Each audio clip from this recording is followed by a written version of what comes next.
welcome to today's On This Day in Tudor History with me, Claire Ridgway, author of On This Day in Tudor History, as well as a few other history books.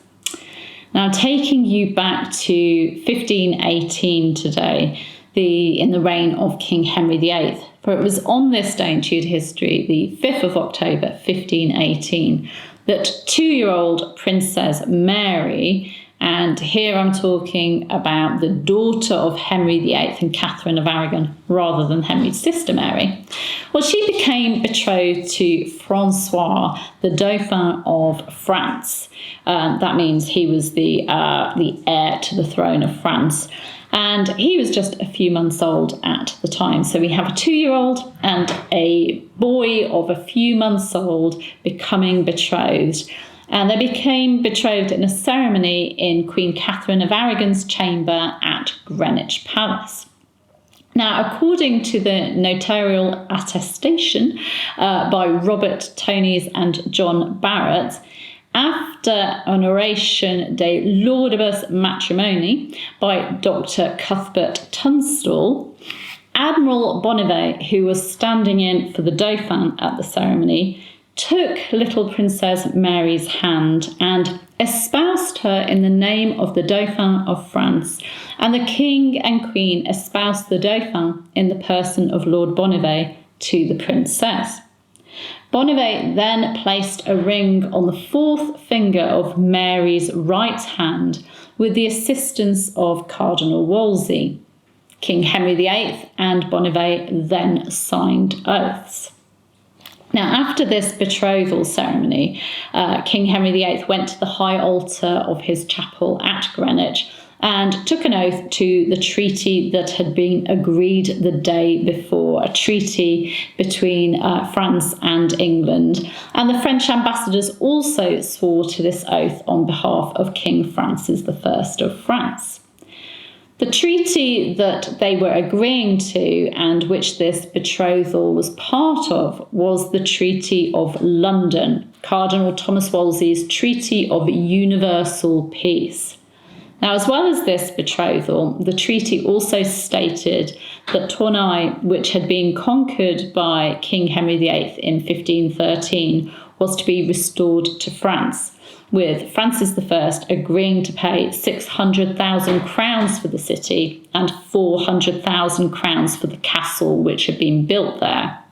There was also further payment due from Francis on behalf of the citizens of the city for their liberties and franchises. Chronicler Edward Hall recorded, "Upon these agreements to be performed, it was concluded that the city of Tournai should be delivered to the French king. The Frenchmen, the sooner to come to their purpose, made a pretence of marriage to be had between the Dauphin, son and heir to the French king, and the Lady Mary, the king's daughter, which was agreed upon this condition, that if they both consented at lawful age, then to be firm and stable, or else not, for they were both very young." As Hall points out, it was decided that the betrothal would only be binding if Mary and François consented to it when they were older. Now, this betrothal did end up being broken off. It was broken off in 1521, so just 3 years later, when instead Mary was contracted to marry her cousin, Charles V, Holy Roman Emperor. Of course, that didn't go ahead either, and Mary didn't marry until 1554, when she was Queen Mary I, and she married her ex-fiancé Charles V's son, Philip of Spain. And in fact, when she married Philip of Spain, although, her first betrothal sort of happened when she was, a toddler, when she actually married, she was 38 years old. Of course, she'd been betrothed when she was princess, when she was Henry VIII's sort of heir.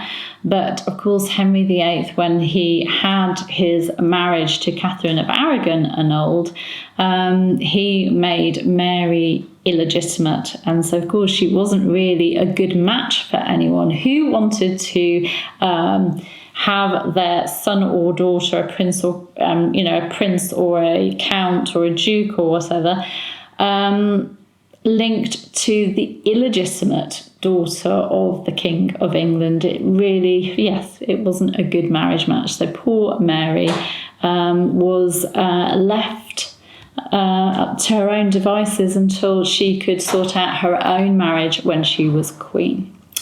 So a betrothal for Princess Mary on this day in Tudor history in 1518, a betrothal that came to nothing.